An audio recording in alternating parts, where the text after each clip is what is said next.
destination and the direction as a society. The vehicle you use is inconsequential. It's a matter of what you think is best at that point of time. Sometimes you get paid. If you're an officer in government, you get paid, you have a position. Sometimes you don't get paid. It doesn't matter, as long as it's those purposes. So I joined government not for a career. I didn't have training like this. Medical doctors were not allowed to join the IAS. Around the time I joined, for the first time they were permitted. I walked in services, but I joined services not for a job, but because I was angry with emergency. I was angry with what happened in the country and what was happening in the country.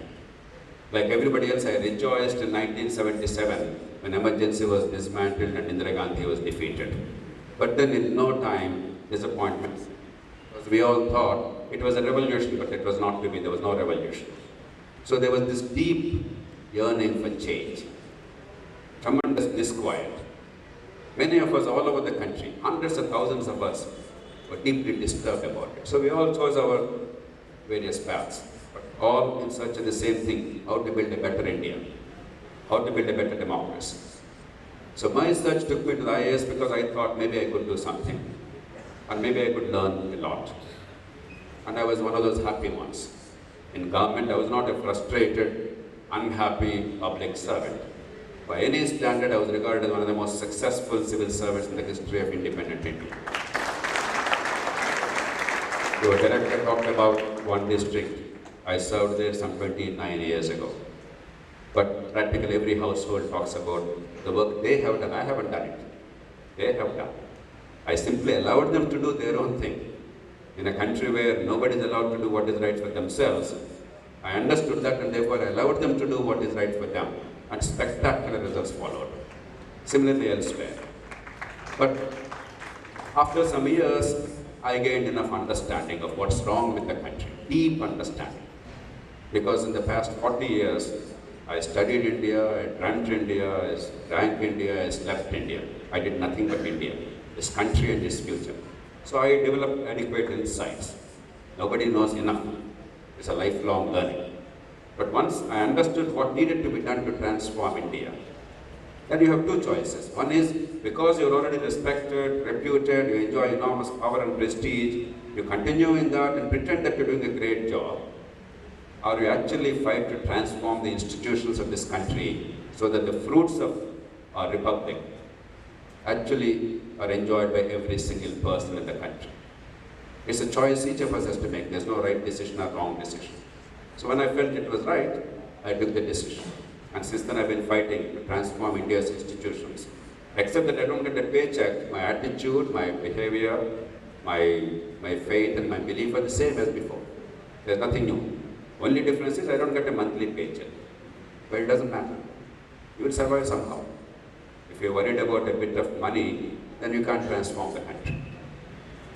Because no matter how good you are as an official, or even a minister, even a prime minister, you can only do in India today about 20 or 30 on a scale of 100. An average fellow does maybe about 5. You do 20 or 30 and people say you were fantastic, like your director said about me. But I knew, even being lionized, I was fantastic. While what I was doing was a little better than most others, what I was able to accomplish is much less than what India needs. What India is capable of if it designs the right kind of a system. I understood that even then. When people were lionizing me, I told them, you're happy with what I accomplished. You've seen what I'm doing. I'm seeing what I'm not able to do. So unless India achieves the 70-80 on a sustained basis, no matter who is at the helm, as a country we will continue to underperform. Therefore we have a choice. Am I happy because I'm doing 30 on a scale of 100, but every fellow is but I'm better than them? Or do I want 80 to become everybody in the country? I knew what I wanted, therefore I left the government. Does it make sense? Or is it too mad? So it is really to build a future. And there are thousands of us working in many fields. It doesn't matter where you work, from civil services, from politics, from media, from business, from other fields. But ultimately we have to create a climate where our potential as individuals and as a society are fulfilled. Right now they are not. And that's why our education stinks, our healthcare stinks. That's why India has potential but never fulfills it. To change that. We are setting out to change systematically. Does it make sense? Okay. Sir, ఇట్లా పట్టుకోండి. Of చేయొచ్చు మంచిగా. Okay. Sir, this is Sai Kiran. So this is Sai Kiran. My father is backbone of our country and my mother is housewife. Sir, all of us know bureaucrats are the highest power having citizens in our country, highest residents in our country.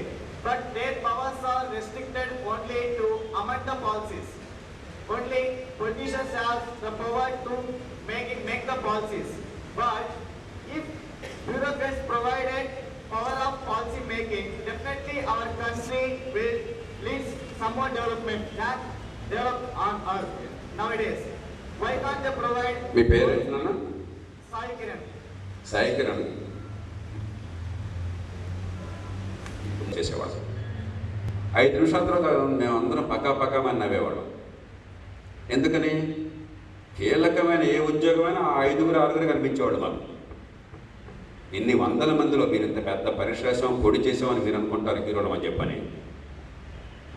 ఇన్ని వందల మంది IAS ఆఫీసర్లో మాకు ఏ ఉద్యోగం కీలకమైన ఉద్యోగం అనుకున్నా కూడా ఇప్పుడు 5-6 పేర్లే మాకు కనిపించేవి. ఎందుకంటే if you judge a bureaucrat's performance by competence, by integrity and by commitment.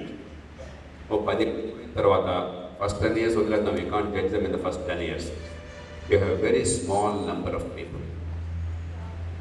So don't have the illusion, bureaucrat అంటే fantastic fellow, వీడేదో ఐఏఎస్ పరీక్ష ఆ రోజున ఎట్లా కూడా అదృష్టం కలిసి వచ్చో బట్టి పట్టో, లేకపోతే ఎగ్జామినర్ కొంచెం దయగా ఉండో 4 మార్కులు వేసాడు కాబట్టి వీడు చాలా గొప్పవాడు, వీడు వీరుడు సూర్యుడు, వీడు భారతదేశాన్ని అంతా మార్చేస్తాడు, ఇలాంటి భ్రమలు మీకేం వద్దు.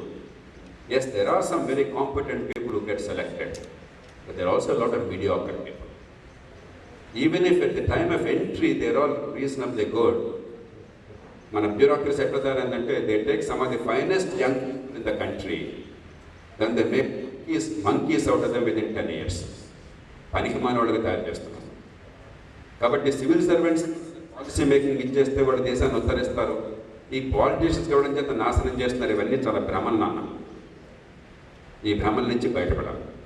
రెండోది, what is your moral legitimacy to declare policy babu in the country? ఎందుకనే సివిల్ సర్వెంట్స్కి పాలసీ మేకింగ్ పవర్స్ ఇవ్వాలి ఏంటి? What why your given people is it? మీరు స్వర్గం నుంచి దిగొచ్చారు ఏమన్నా? What is your special quality that entitles you to policy making in the country? Why? అంటే మీకంటే తెలివిగల వాళ్ళు, మీకంటే సమర్థులు సమాజంలో ఎవరు లేరు అనుకుంటున్నారా? The only legitimacy in a democracy is the people's mandate. Good, bad or ugly. The challenge is how do you build a political system that allows the best and the brightest to become leaders? Not delegitimize democracy and political process and say some fellow is selected and therefore make him. That is not how democracy should work. So don't have these illusions. The powerless the బ్రహ్మాండంగా ఉంటుందనుకో చాలా భ్రమ. ఎన్నో సందర్భాల్లో they abolished local governments and they have special officers. వీళ్ళు ఉత్తరించారంటే వాటిని ఏమన్నా? నిజంగా ఆఫీసులు ఎంత గొప్పవాళ్ళు, ఎందుకు ఎడ్యుకేషన్ దేశంలో ఇంత తగలడింది? ఏ పాలిటీషియన్ ఆపాడే చదువు చెప్పడాన్ని? If all officers are so great, why is our health care one of the worst in the world? కొన్ని జడ్జెస్ తీసుకోండి, అసలు పొలిటికల్ ఇంటర్ఫీరెన్సే లేదు. Why is so disgrace? మీరు ఒకసారి కోర్టుకి వెళ్ళండి, ఏ కోర్టుకైనా. Why is there so much corruption in every government office for a simple thing? వీళ్ళు ఎప్పుడు ఎవరన్నా గవర్నమెంట్ ఆఫీస్ కంటే చిన్న పని కోసం వెళ్ళారా? ఒక రేషన్ కార్డు కానీ, బర్త్ సర్టిఫికేట్ కానీ, క్యాస్ట్ సర్టిఫికేట్ కానీ, ఇన్కమ్ సర్టిఫికేట్ కానీ, లేకపోతే వాటర్ కనెక్షన్ కానీ పవర్ కనెక్షన్ కానీ ఎప్పుడు వెళ్ళారా మీరు ఎవరన్నా చేతులు ఎత్తారు ఎవరన్నా? మీ అనుభవం ఏంటి? బ్రహ్మాండంగా పనిచేరింది అక్కడ ఉన్నా? మరి నిజంగా వీళ్ళు ఇంత గొప్పవాళ్ళు అయితే ఎందుకు ఇంత అధ్వానం తమ్ముడు? ఒకసారి మీరు ఆలోచించండి. మనందరికీ ఏంటంటే మనం చొక్కా లాగా వేసుకుంటాం కాబట్టి మనం చాలా గొప్పవాళ్ళం. వాడు వేరే బట్టలు వేసుకుంటే వాడిని తిట్టడం చాలా తేలిక. జనమంతా వాడిని తిడుతున్నారు, వాళ్ళే తిట్టుకుంటున్నారు. కాబట్టి మనం గొప్పవాళ్ళం, వాడు తక్కువ వాళ్ళని. That is not the problem. That's a very silly way of reading the problem. The challenge is, how do you transform our political system and our institutions to make them perform? అంతే వీడు గొప్పవాడు, వాడు గొప్పవాడు, judge వాడు నేను గొప్పవాడు అని చెప్తాడు. ఏం లేదు. Trust me, I know inside out. I was the architect of the 121st Constitutional Amendment, the recent amendment piloted in both houses of Parliament. Because of this, because I see how rotten the judiciary is in this country. జడ్జిలు పెడితే గొప్ప అయిపోతుంది, అదొక పిచ్చి ఈ దేశంలో. Don't have these illusions. Nobody is sacrosanct. We have to involve everybody. The system has to go by fair rules of the game. Democracy does not mean somebody who had the good fortune of passing an examination becomes the king of the country. That's not the way the country should be governed. Yes, they have a role. Yes, judges have a role. Yes, the election commission has a role. But above all, people have a role. And their elected representatives must have a role. How to make sure that the best enter there and rise to the top and then are able to deliver. That is the challenge. Not how to demolish them, how to put them in a room like this and use a machine gun to shoot them down. That is not what our purpose is as a country. Do you get it? Can you think of any bureaucrat in the world who transformed this nation in history? You think of Abraham Lincoln, you think of George Washington, you think of Gladstone, you think of Disraeli, you think of many others. You don't think of a bureaucrat, right? So don't have these illusions. Next. Future India, sir. What do you think about future India? Now will you repeat? What do you think about future India, sir? What do you think? Yes, sir. We have hope. No, what do you think? I do think we do have hope, sir. Okay, why? Go. Do it. What are the things that give you hope? My surroundings, sir. My friends. Okay. Go on. That's it, sir. Okay. I share your optimism. I am one of the greatest optimists in this country. In the past 20 years or more, nobody spread more optimism and confidence about the future than I in this country. Several times, many prominent Indians, including business tycoons, prime ministers, chief ministers, they keep asking me, మీకు అన్నీ తెలుసు అయినా కూడా ఇంత optimism ఎట్లా ఉంది ఈ దేశంలో అన్ని చూస్తూ కూడా అని చెప్పాను. Because for the first time in our history, we have the technology and resources to overcome our problems into what we can accomplish. Because I understand that institutions and attitudes are not transplanted easily. Technology can be transplanted instantly. That's why we are frustrated. Technology వచ్చినంత వేగంగా మార్పులు రాలేదు కాబట్టి మనకు చాలా కోపం వస్తుంది. But we often don't see the subterranean processes that are quietly changing the country, any society for that matter. Many of us have that Britain or America or some other country suddenly transformed itself. No. Britain took 700 years of maturation of its democracy. It is where it is today because of 700 years of hard work. We are only 60, 70 years old yet. But we don't have 700 years. Our challenge is how do we accelerate this process? Because we can't wait for 700 years. The luxury. Those countries had the luxury of time. We don't have that. And that is a challenge that can be met with intelligence, with innovation, with leadership, with imagination. So I entirely agree. There is no room for despair, but there is a caveat. Because we have no luxury of time, we must accelerate this process dramatically. Even if you now Jeti watch chuste, can you guess what watch this is? Titan. Okay? Any other brand name? Emma?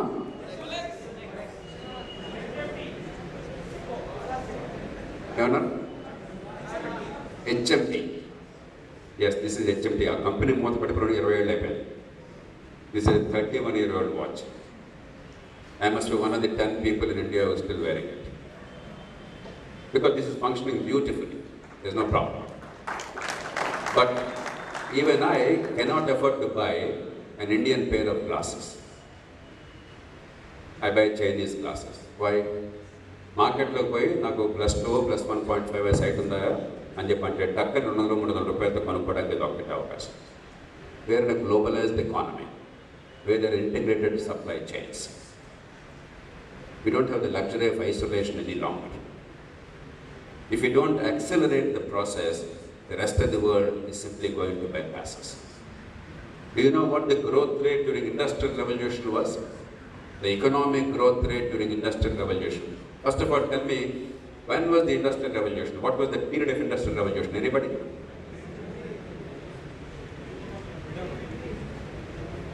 I'm not able to follow you.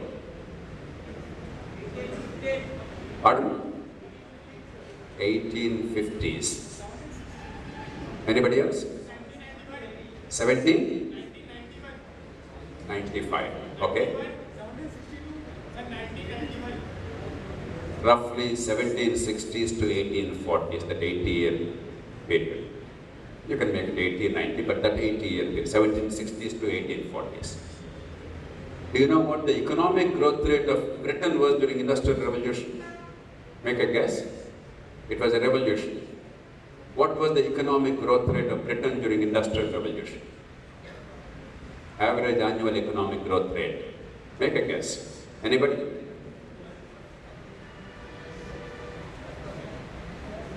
%10 is one guess.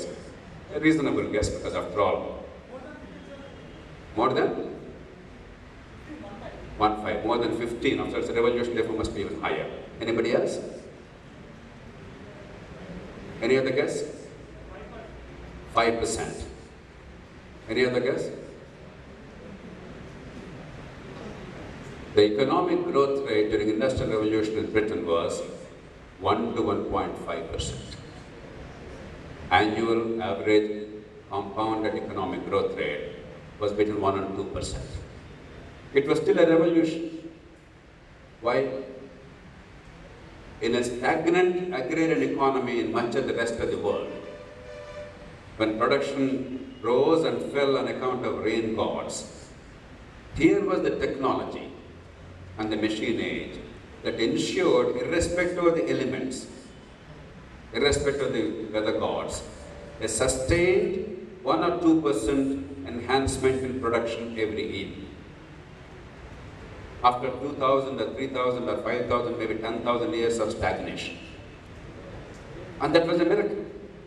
Relative to the rest of the world that was still mired in the pre-industrial age, in about 40 or 50 years, your nation is doubling its GDP.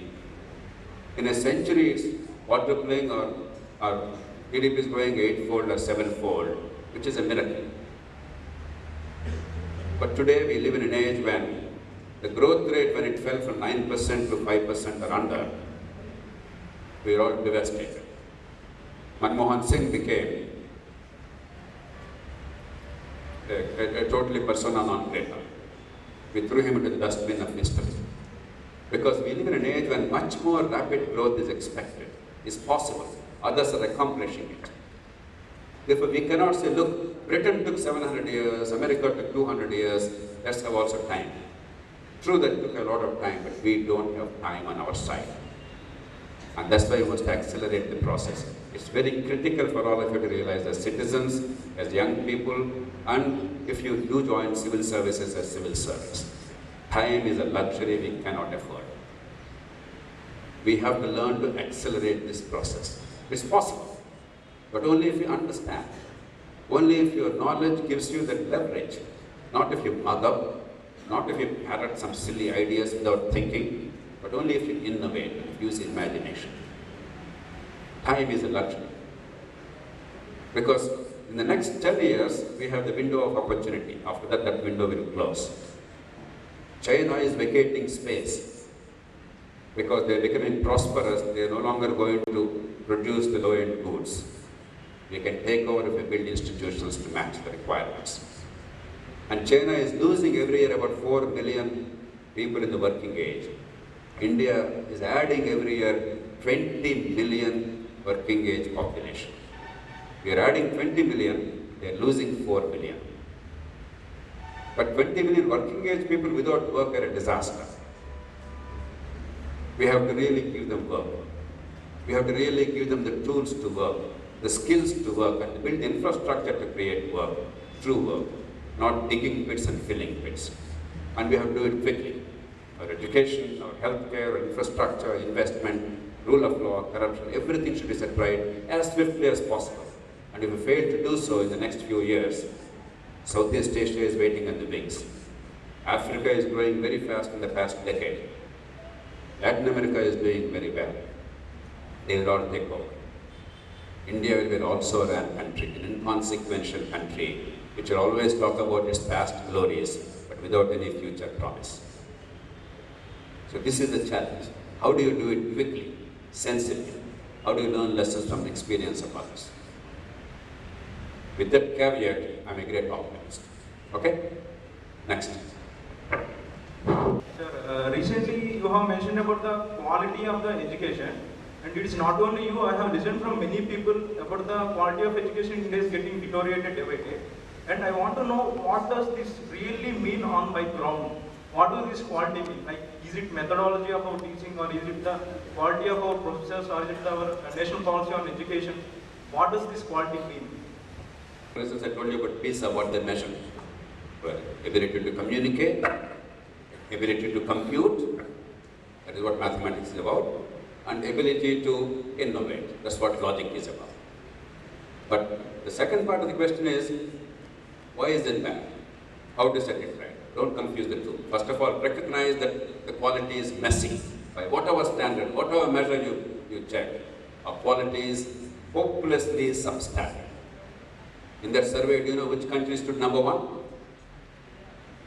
China. Not US, not Britain, not Germany, not Japan, not Norway, not Sweden, not Finland, China. That means you don't have to be a super rich country to have good quality education accessible to everyone, or most people at any rate. Then, second part is, what is wrong and how do you set it right? Let me very briefly give you a few ideas in respect to school education to start with. Because if you now go into that, it will be, even 7-8 hours will not be enough to look at our education, school education and university education. But just to give a flavor, a sense of it, do you know how many schools in this country have fewer than 20 or 30 children? In government, for instance, any idea? How many government schools have fewer than 20 or 30 children? How many have more than 20 or 30 children? Any idea? Anybody? This is the problem with our public administration and public discourse. We talk eloquently without knowing the ground realities, even elementary ground realities. Our education and our public debate are completely divorced from the facts and ground. About 70% of all the schools have fewer than 30 children in this country. It's a myth to call it a school. It's a lie. A school must have the institutional environment. That is why typically the high schools, so-called high schools, the secondary schools are a little better than primary schools, because at least there are 6 or 7 teachers, 150 or 200 children, some classrooms, some institutional environment so that somebody can pay attention, there is peer pressure, there is some degree of open or overt accountability. But most schools don't have that opportunity. So the easiest thing to do is consolidate the schools. We have a stupid notion in this country, in government, that the school must be in your backyard. It must be close to home. Whereas in private schools, many parents are willing to spend, even poor parents are willing to spend 500, 800,000 rupees per month and send their children in a bus 10 or 15 kilometers away from home, right? How many of you went to government schools? How many went to private schools? Government schools, please raise your hands.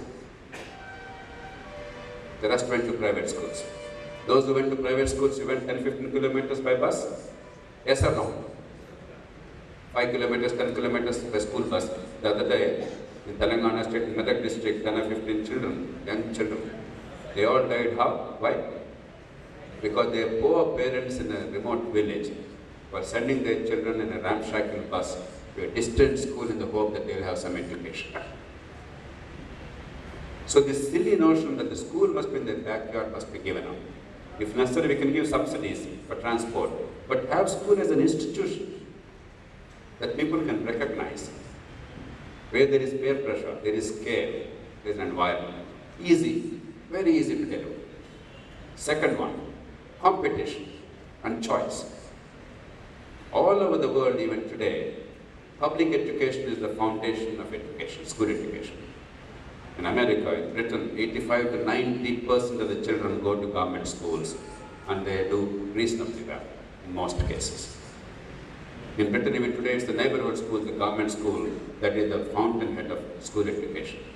In India, even in this group, we have seen 90% have gone to private schools. People have given up on government schools. If good, bad, ugly, we'll all discuss later. Personally, I believe it's terrible. Education, healthcare must be largely driven by the public purse. But the reality is already people have given up on the government schools because there's no accountability, though the teachers are better in government schools on the whole, and though they are much better paid. Can we bring in both this government and private together?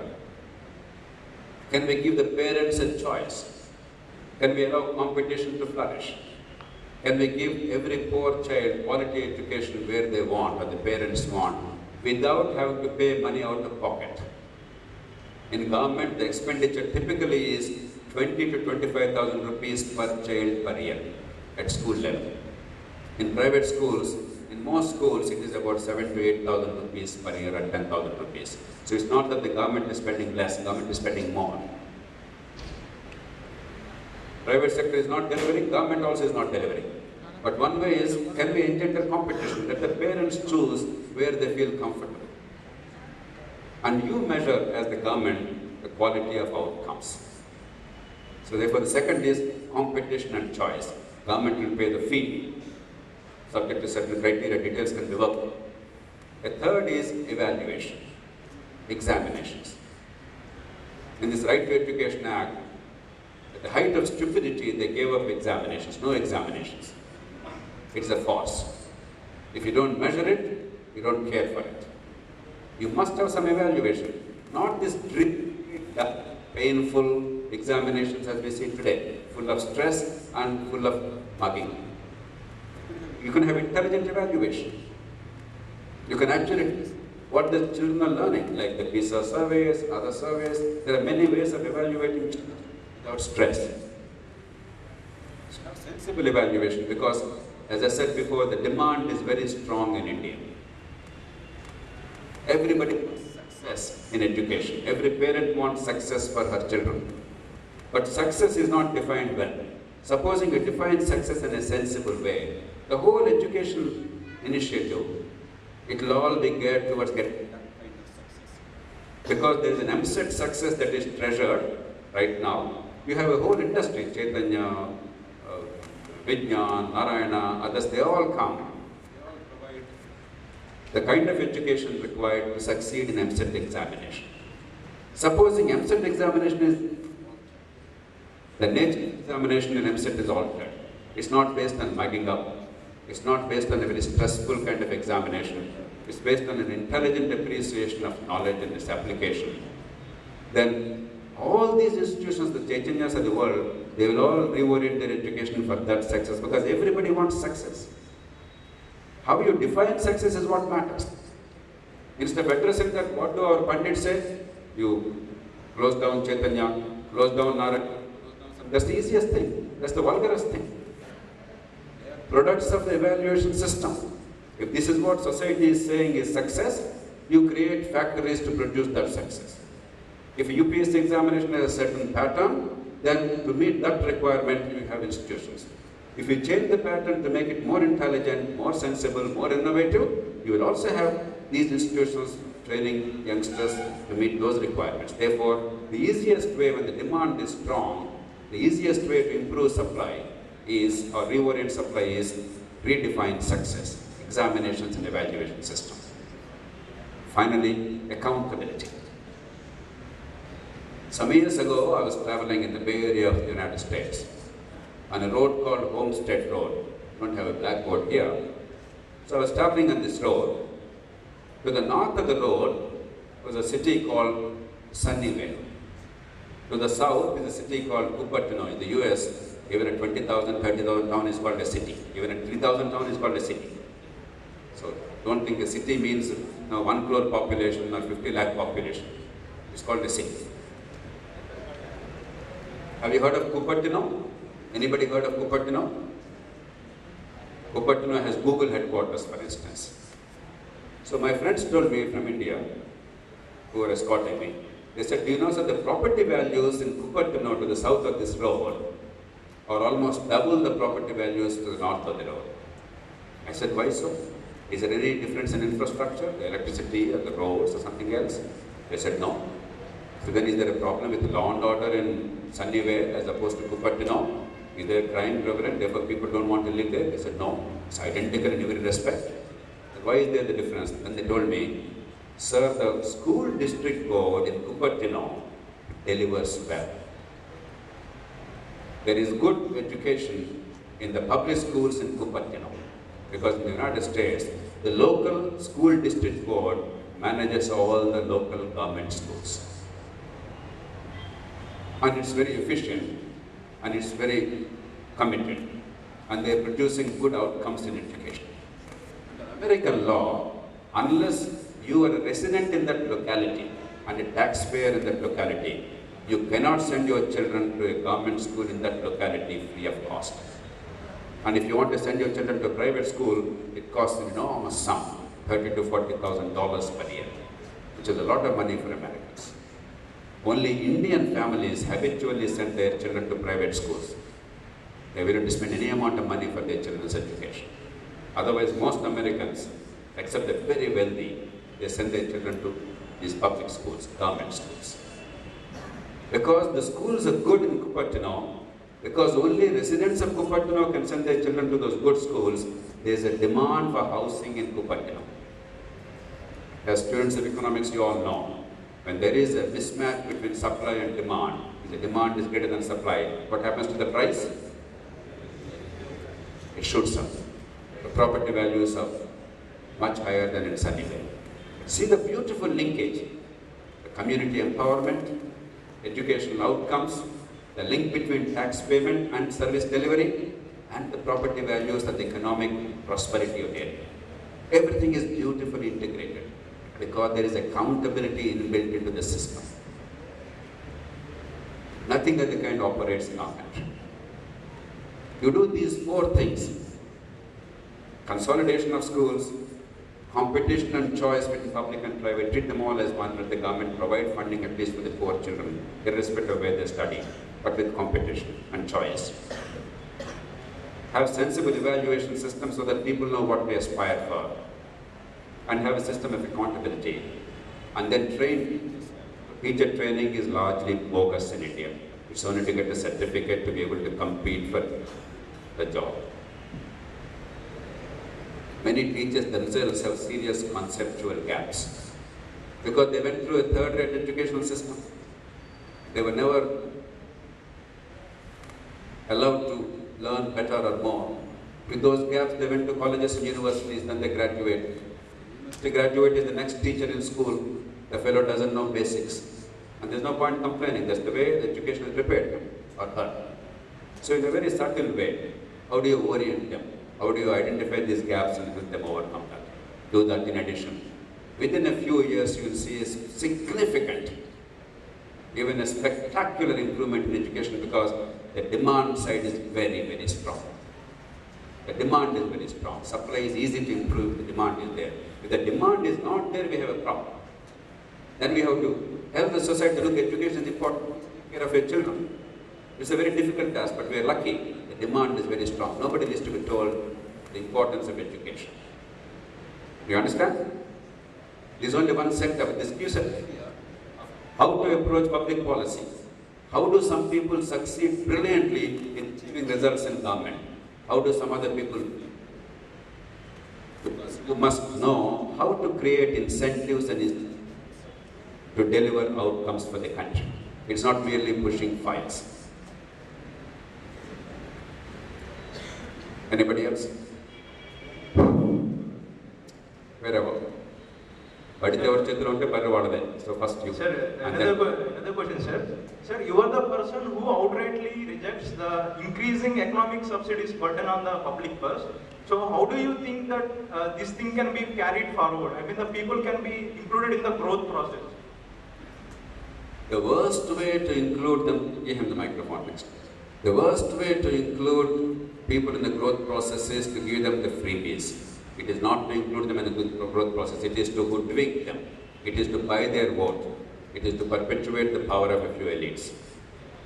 The best way to include them in the growth process is education of quality, educational skills, healthcare to enhance their productivity, infrastructure to create job opportunities and economic growth opportunities. These are the three best ways. Everything else is bonus. After all these things are done, then you help the really poor judiciously with the available resources. But a government that cannot even give electricity, even when you're willing to pay for your study or your fans to run or for the factories to run, you don't even have electricity in 2014.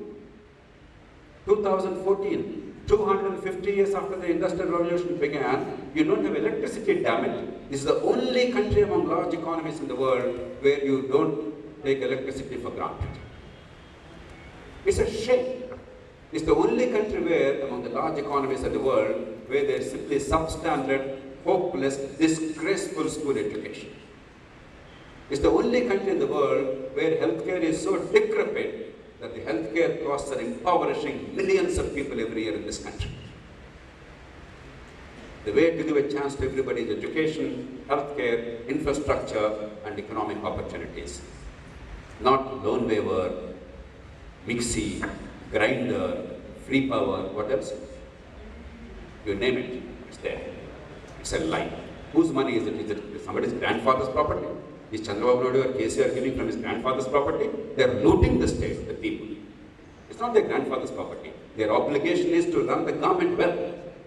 A government that cannot give order to society, that cannot ensure rule of law and justice, a government that cannot ensure communication, that anyway, thanks to technology that's taken care of, but transport, look at public transport in Hyderabad city, or power.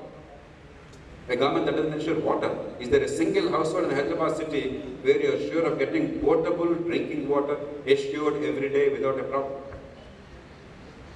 You all live in hostels, I'm told you live in air-conditioned rooms, but despite that, are you all absolutely certain that there are no mosquitoes anywhere? Yes or no? What kind of a governing system is this? If you send your child to school, substandard education is delivered. You try and go to a hospital unless you pay through your nose. You simply don't get even a modicum of health care. What kind of governance is that? Why the hell do we elect a government? You all, as students of public administration, must understand what is the role of the state? What is the purpose of a government in the first place? And failing there spectacularly, and being phenomenally corrupt and creating a kleptocracy, these rascals now want to buy the vote directly, giving money for the vote, or offering the public expenditure on irrational, stupid subsidies. I'm all for subsidies, but judicious subsidies in the right areas. Not the kind of thing these people offer.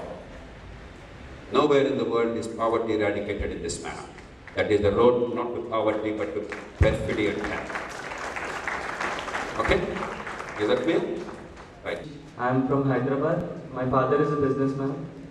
Sir, at present, the education quality in India is very deplorable.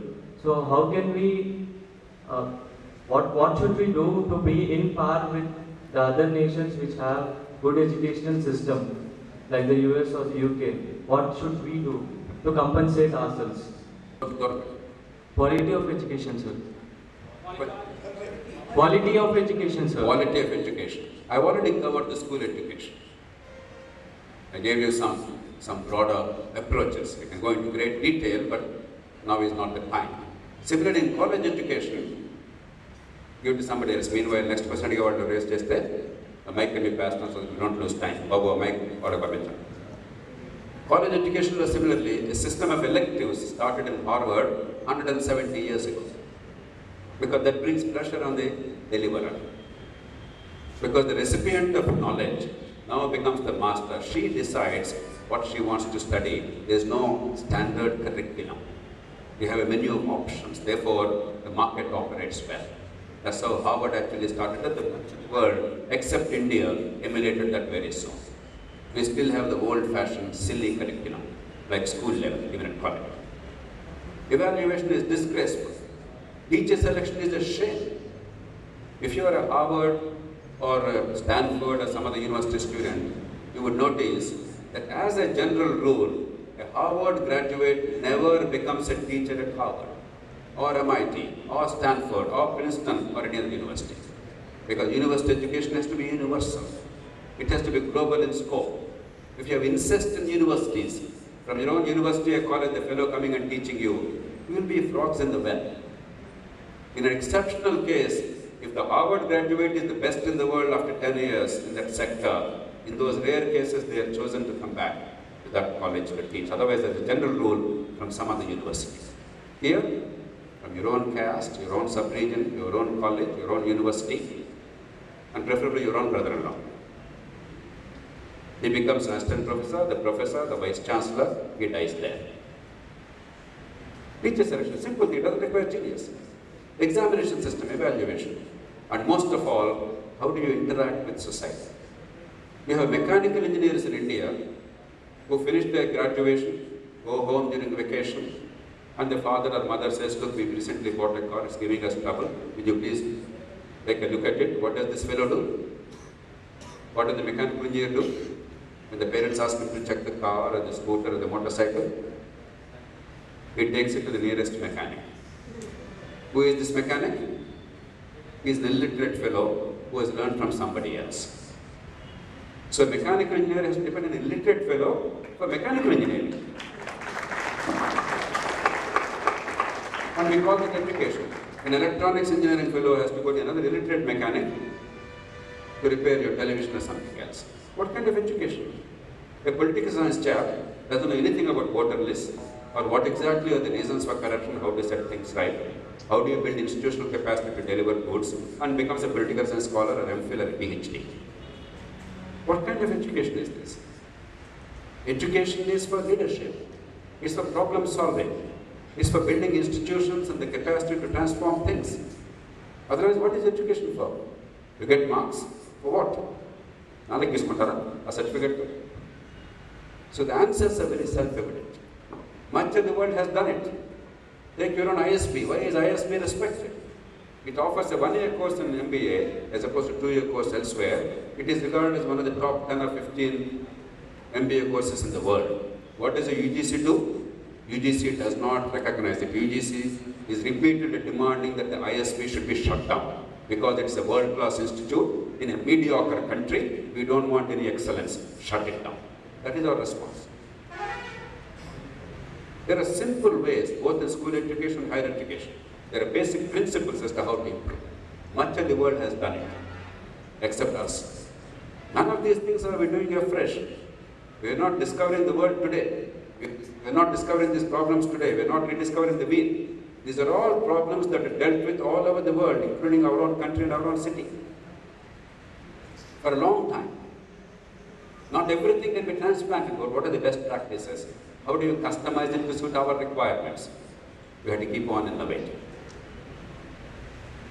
There are plenty of sensible approaches. But that means we must remove the cobwebs of the mind, the old-fashioned, ridiculous way of doing things. And this desperation to bring down everybody to a level of mediocrity must give way to a culture of excellence and innovation. There's no such. Next. Anybody else? Yes, you catch his eye, okay? Go on, fast. Fast. Good evening, sir. Distance. My name is Jawahar. I am from Narmada district. My father is a teacher. And from childhood, from childhood, I am dreaming about IAS because I think that it's the best mode to serve the people. And people I inspire from, like you, people from whom I am inspired from, are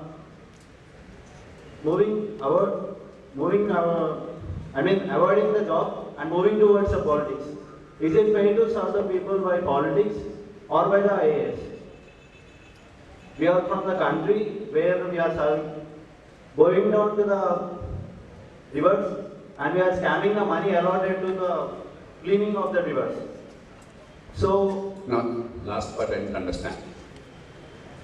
What is the question precisely? Just in one sentence. I understood the first part what you were saying. is it best to serve the people by civil services or by the politics? మార్గము స్పష్టంగా ఉన్న తర్వాత నువ్వు ఏ వాహనం ఎంచుకున్నావు అన్నది ముఖ్యం కాదు. విమానం దొరికితే అది బాగుంటే విమానంలో వెళ్ళచ్చు, కారులో వెళ్ళచ్చు, ట్రైన్లో వెళ్ళచ్చు, బస్సులో వెళ్ళచ్చు, కాలినడక వెళ్ళచ్చు. So all these are merely the vehicles of convenience. As long as your effort is ethical, it is rational, it doesn't matter what you choose, but the destination and the direction cannot change. So there's not one thing superior. You may be a good doctor, you serve people by that and provide health care. In what way are you less than a prime minister or a head of a district? You may be a top class manager, you may be an innovator, you may be a scientist, you may be an inventor, you may be a teacher. It doesn't matter what you do, ultimately it all leads to the same thing. So the notion that there is one good method, others are bad methods is not right. Any method is okay, but do you know what we are doing? Are we blindly doing things? ప్రవాహంలో కూడా కొట్టుకుపోతున్నావా, లేకపోతే ఈ ప్రవాహాన్ని మార్చే ప్రయత్నం చేస్తున్నాం? ఈ దేశంలో మౌలికమైన మార్పులకు మీరు నాంది పరికారం లేదా? అందుకనే ఆఫీసర్లో కూడా చాలామంది జనాభా లెక్కల కోసం ఉన్నారు. Nobody bothers about them, but some people are recognised. పాలిటీషియన్స్లో చాలామంది జనాభా లెక్కల కోసం ఉన్నారు. వాడు మంత్రో ముఖ్యమంత్రి అయితే వాడి కుటుంబంతో కూడా పట్టించుకోడు, మిగతా వాడు ఎవరికి ఏం తేడా లేదు లైఫ్లో. బట్ కొంతమంది they change the world. So what you do and how you do, that is far more important than in which capacity. Okay? All are right methods. There is no one right or wrong method.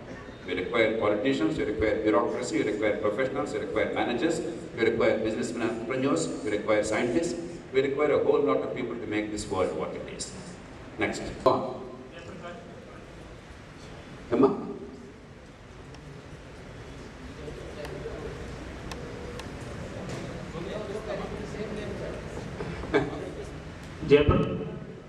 Jayaprakash, Anantapur. Sir, what is your plan to reach your destination? I have no that I have. It is to fulfill the potential of every single child born in this country. No child in India must shed tears of woe because her potential is unrecognized and unfulfilled, because of the way we have organized our society, lack of education, lack of healthcare, lack of opportunity. The second is there must be no avoidable suffering. Some suffering is unavoidable. For instance, somebody has an incurable disease. Right now there's nothing much you can do. They die, we grieve, but there's no answer. Beyond a point, there's no point worrying about it. But if people suffer with poliomyelitis, if they die of infections like malaria, or if they die of many curable and treatable maladies, then that's a tragedy. So all of us must only have these goals for society. How do you fulfill the potential? How do you eliminate suffering? And it's possible. We are lucky to live in this age because we have the technology and the resources to achieve both the objectives. And what can we do to make that happen in the fastest possible manner, in the widest arena possible? No more, no less. And I believe it's possible. I was privileged to be able to make some significant difference to the country. Along with my colleagues, I've been instrumental in getting at least 3 constitutional amendments in place so far. And at least another 3 amendments will be on the anvil in the next few months and years. Nobody in India can claim that they have accomplished even one constitutional amendment, and significant ones to transform the way the country is run in the long term. I have been instrumental in getting at least 8 major laws in place in the country.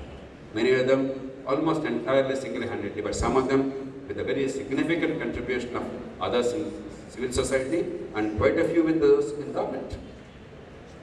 But all this is necessary but not sufficient. A lot more needs to be done. I know exactly what needs to be done, and I hope to work with many other like-minded people to make that happen without seeking any credit. Because God makes great things happen through people who do not care who gets the credit. If you want glory, oftentimes you cannot accomplish it.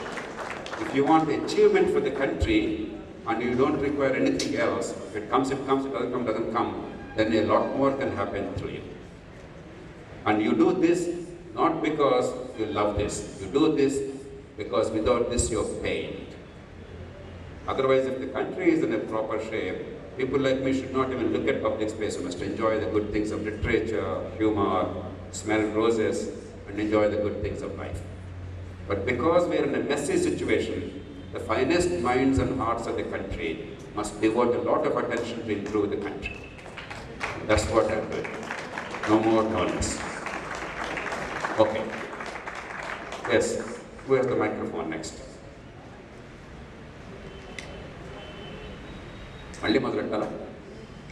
Where is the microphone? Who has the microphone, please?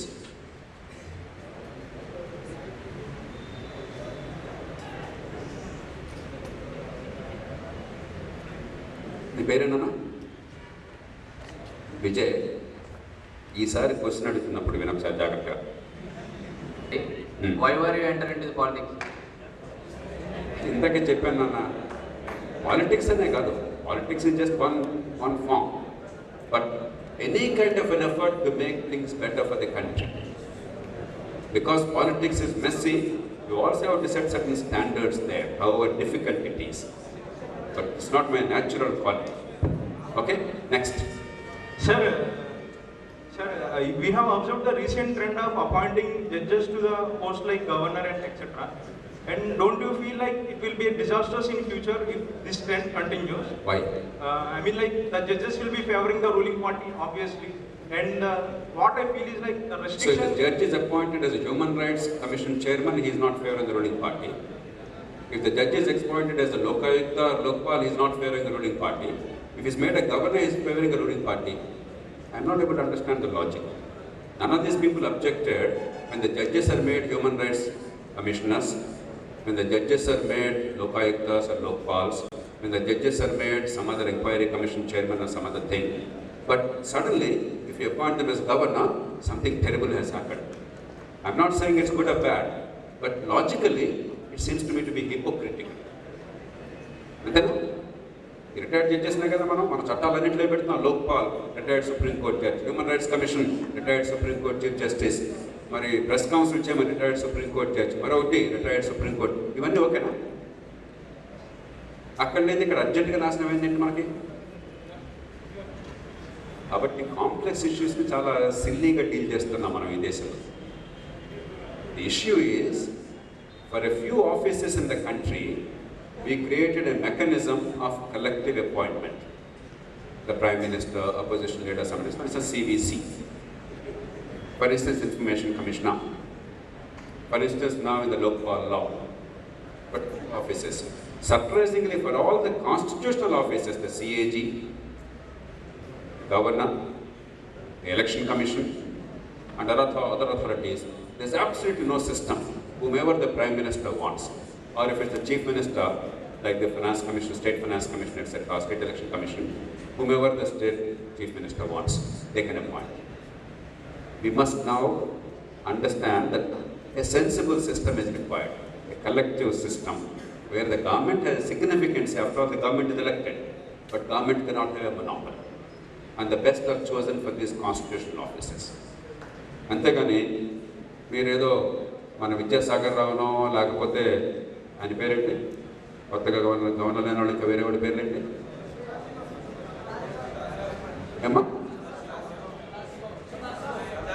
Sadashiva సరే, politicians అయిన వాడు ఎవరు ఈ మధ్య?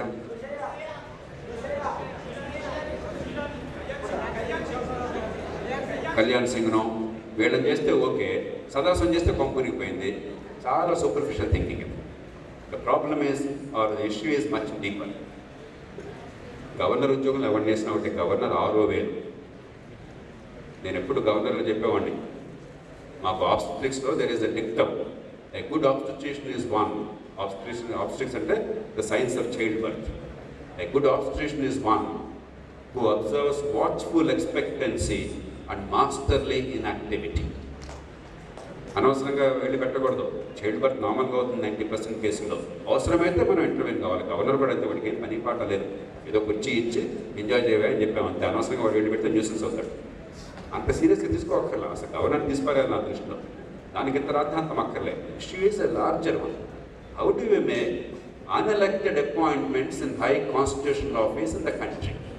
Should we evolve a system which is rational, which is transparent, which brings the best in society to the fore, whether they are from political parties, whether they are from judiciary or bureaucracy or media or civil society, it does not matter. అది మర్చిపోయి సదాశివని పెట్టావు, అన్యాయం అయిపోయింది, మరి ఆయన chief జస్టిస్గా నువ్వు చేసావు కదా, అప్పుడేమైందయ్యా? అదొకేనా? అది ఫేవర్ చేస్తే కదా. పనికి మాలినటువంటి లాయర్లు జడ్జిలుగా చేశారు, ఎలా చేసావయ్యా? అది ఫేవర్ చేయడం కదా. చాలా పిచ్చి పిచ్చిగా మాట్లాడుతున్నాం. ఇష్టం వచ్చినట్టుగా పార్టీని బట్టి, సందర్భాన్ని బట్టి ఏదో సిల్లీ పార్టీలను తీసుకుంటారు. అలాగే మన లాజికల్గా కన్సిస్టెంట్గా ఒక లైన్ తీసుకోవాలి, బ్యాలెన్స్డ్గా ఉండాలి. నరసింహన్ ఉన్నాడు గవర్నర్, నాకు మంచి ఫ్రెండ్. ఆయన ఎలా చేశారు గవర్నర్గా? ఐబీ చీఫ్గా ఉన్నాడు కాబట్టి. ఐబీ చీఫ్ అంటే ఏంటి?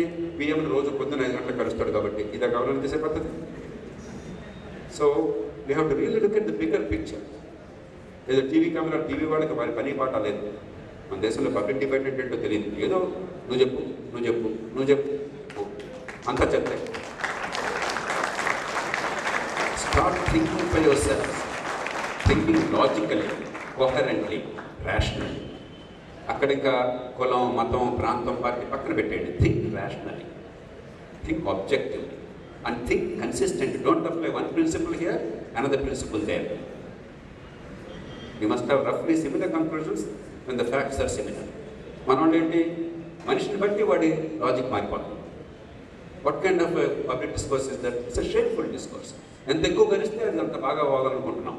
No, very respectful public discourse where you listen to other person's point of view and raise your issues logically and try and find a common ground. That is what is required in Indian political space. Okay? Next.